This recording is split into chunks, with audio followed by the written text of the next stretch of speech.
This season took a turn no one saw coming. What started with a clear plan quickly unraveled into one of the most confusing quarterback situations we've seen in years. Decisions were made behind closed doors, key figures were left out of the loop, and the results have left fans asking the same question: what on earth was the strategy here? From surprise roster moves to stunning performances, this story has everything: conflict, miscommunication, and a potential star rising from the chaos. We'll analyze everything firsthand, so be sure to click the like button and subscribe to the channel to stay well informed. The Cleveland Browns 2025 season is turning into one of the most baffling quarterback sagas we've seen in recent NFL history. Let's break it down, because none of this makes sense unless you're seeing it play out like some chaotic experiment, and even then, it's hard to justify. Going back to the preseason, the Browns had 5 quarterbacks on the depth chart, including Deshaun Watson. Joe Flacco and Kenny Pickett were competing to start. Behind them were 2 rookies, Dillon Gabriel and Shedeur Sanders, both drafted and both expected to be groomed for the future. So, what do the Browns do? They give all the preseason reps to Flacco and Pickett. And where are they now? Gone. Neither of them is even on the roster anymore. Here's where the confusion sets in. Owner Jimmy Haslam explicitly stated before the season that the team needed to see both rookie quarterbacks play this year. Absolutely. Kevin is aware of that, he said, referring to head coach Kevin Stefanski. So, Stefanski knew the plan. Everyone supposedly did. Yet, neither rookie got meaningful reps in camp or preseason games. Instead, all that development time went to veterans who no longer have anything to do with this roster. Flacco was even declared the Week 1 starter because he supposedly earned it in preseason. Then the front office goes and trades Flacco without telling Stefanski, who later admitted he was shocked by the move. At this point, it looks like no one is talking to each other in the organization. The owner wants the rookies developed, the head coach leans into Flacco, the GM drafts the rookies, and then suddenly, they're scrambling after unloading the veterans. What's worse? The guy who is now your starting quarterback, Shedeur Sanders, was QB4 at the beginning of the season and didn't get a single rep with the first team. Not one. And despite that, he goes out and beats the Raiders with just 1 week of practice. After the game, he said, "A win is crazy. It's amazing. After 1 week of practice. Imagine what a full offseason would look like." That tells you everything you need to know. That game marked the first time since the franchise returned in 1999 that a Browns rookie quarterback won in his first start. Let that sink in. This wasn't some sloppy, lucky victory either. He played well, which just begs the question, what if the Browns had actually developed him from the jump? What if he had a full offseason? Maybe we'd already have a franchise quarterback blooming, rather than one being thrown into the fire out of necessity. And if you're wondering whether the dysfunction is isolated to the roster decisions, think again.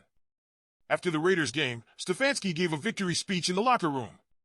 He went around, hyped up the defense, gave out game balls, and then gave Shedeur a casual nice job.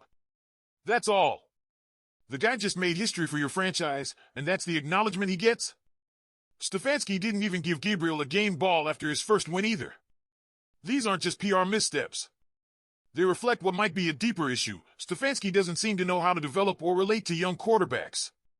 Then there's the conservative game planning. It's like they're trying to suffocate the offense before it even begins. Gabriel's stats? An NFL worst 5.9 intended air yards per attempt. It was screens and checkdowns all day, and everyone saw it. That's why when Shedeur launched that 42-yard strike to Isaiah Bond, a deep ball with real air under it, it lit the fan base on fire. It was the longest air yard completion of the Browns season. In his first start. That says a lot. And the run game?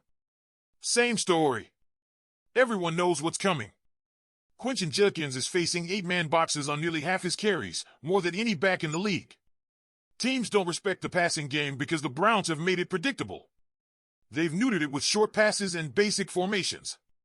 And that falls squarely on Stefanski's shoulders. The Browns' offense is averaging just 16.9 points per game this season, 29th in the league. It was 15.2 last year. No progress. Same playbook. Same results. And yet the defense? One of the best in the NFL, week in and week out. So, the front office, the coaching staff, and ownership are clearly not aligned. Andrew Berry, the GM, has always spoken during the bye week every year. Not this year. Why? Could it be that Shedeur was his guy, and now he doesn't want to answer questions about how this all played out? Could it be that Stefanski pushed Gabriel, and now that choice has clearly backfired? The ownership may be stepping in now, saying, "Okay, Kevin, we gave you your guy, now it's Shedeur's turn." And if he plays well, you can bet the calls for a full offseason of development will be louder than ever. Now, Browns fans, here's the real question. What do you make of all this?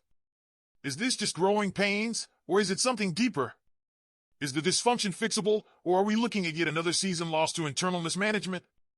Let me know what you think. Who do you hold accountable for this quarterback chaos, Jimmy Haslam, Andrew Berry, or Kevin Stefanski? Drop your thoughts in the comments, because this debate is far from over. And now we turn to the second half of this story, where the repercussions of that mismanaged preseason are starting to take root on the field, and not in a good way. The Cleveland Browns offense, as it stands, is a shell of what it could be. The mistakes made in the offseason have cascaded into every week's game plan, and it's most painfully evident in how limited the play calling has been. Browns fans, you've seen it with your own eyes. The schemes are predictable. The pace is slow. The ceiling? Virtually capped. Why? Because both rookie quarterbacks were thrown into live fire without a roadmap. Let's talk specifically about the offense under Dillon Gabriel. The numbers are brutal. Gabriel averaged just 5.9 intended air yards per attempt, dead last in the entire NFL. That means nearly every play was short, safe, cautious. But in the NFL, cautious doesn't cut it when defenses are flying around. The offense looked like it was trying not to lose instead of trying to win. When the primary read is a 3-yard check down every other snap, you can't stretch the field, and defenses know it. And this isn't just bad luck, it's design. It's how Stefanski called the games, likely because he knew Gabriel wasn't ready for more. But again, why wasn't he ready? Because he wasn't developed properly. Meanwhile, the run game, on paper a strength, is being smothered. Quinton Judkins, who's looked like a bright spot and a real workhorse, is constantly running into stacked boxes. According to the data, he's facing 8 or more defenders in the box over 45% of the time. That's absurd. It means opposing defenses aren't scared of our passing game. They're daring us to throw deep, and we simply weren't doing it. That's why when Shedeur Sanders got in there and fired that 42-yard missile to Isaiah Bond, it wasn't just a good play, it was a breath of fresh air. A sign that maybe, just maybe, we finally have a quarterback who can stretch the field and force defenses to play honest. But here's what really twists the knife. Shedeur averaged over 10 yards per attempt in that game. That's nearly double what Gabriel was doing. Not only that, but he also showed pocket awareness, mobility, and an arm capable of making NFL throws. And this all happened with 1 week of first-team reps. Imagine what he could do with an actual offseason designed around him. The difference is night and day, and yet it took weeks of stagnation, awkward coaching decisions, and outright confusion just to get him on the field. And let's be honest, the Stefanski era is reaching a boiling point. This is now 2 straight years of an offense ranked in the bottom 5 in the league in points per game. We're talking about a team that has one of the league's top defenses, an elite unit that consistently gives us chances to win, and we're wasting it. The offense is not just underperforming, it's actively dragging this team down. And as more fans begin to turn the spotlight on coaching, there's growing concern that Stefanski might not be the right guy to develop a young quarterback, let alone 2. Now you also have to ask, if Shedeur continues to show promise, is this front office and coaching staff even capable of building around him the right way? Because let's not forget, the way this entire quarterback room was handled from day one was dysfunctional. 2 rookies drafted. 2 veterans signed. The rookies benched and unprepared. The veterans dumped with no warning. And now the front office goes radio silent during the bye week. That's not how you run a winning organization. And what happens if Shedeur struggles? Because, let's be real, he's still a rookie, and the schedule only gets tougher. Will Stefanski stick with him, or panic and turn back to Gabriel, the guy he picked in the draft? And would that send this whole mess back to square one? We need consistency, but most of all we need a plan. Something we haven't seen at all this season. One bright spot, though, is how the fans have responded. Cleveland is rallying around Shedeur. There's energy, excitement, belief. You can feel it. And that might be the most important thing of all. If this city believes in him, the Browns front office has no choice but to buy in. Give him real reps, real support, and a real chance to grow into the franchise quarterback this team desperately needs. He's already shown flashes of it. Now it's about doing what should have been done months ago, giving him the tools to succeed. So, Browns fans, here's the real talk. This team has the talent. The defense is elite.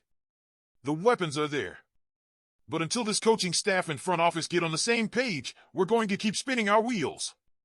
It's time for accountability. Time for communication. Time for a unified vision. Because the clock is ticking. Shadir Sanders has already proven he's got what it takes to make plays. Now the organization needs to prove it can do its part. If you're fired up about this quarterback drama, make sure you're subscribed. Hit that like button, drop your thoughts in the comments, and don't miss our next breakdown. You won't find this level of Browns insight anywhere else. For the latest and most honest takes on your Cleveland Browns, stay tuned. Click that video on the screen right now because the latest Browns scoop? You'll only find it here. Go Browns!